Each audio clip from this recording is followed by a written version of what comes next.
The big focus on this Wednesday will be on the Fed policy decision. We've seen some cautious trade ahead of the event risk, though ultimately we don't believe the Fed will be looking to deviate too much, if at all, from its current communication. Remember, the December meeting already introduced a fresh update to economic forecasts, which leaves the central bank with little to update only weeks later. At the same time, another reason for the Fed to be wanting to sit back is that it will be wanting to see how everything unfolds with respect to the size and scope of the U.S. stimulus package.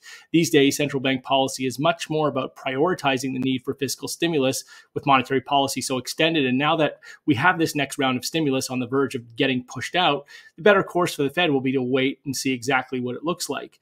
The message we expect from the Fed is one of cautious optimism. The central bank will likely play up its expectation for recovery in the economy later this year, which also leaves room to downplay recent softness in economic data that has already been accounted for, given the expectation that things are still expected to be rocky right now.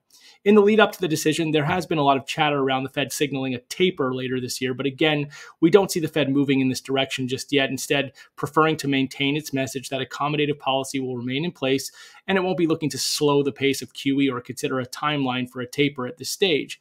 Bottom line, we expect optimism for the recovery later this year, but enough caution that the Fed will be wanting to continue to hold the line with accommodative policy as is.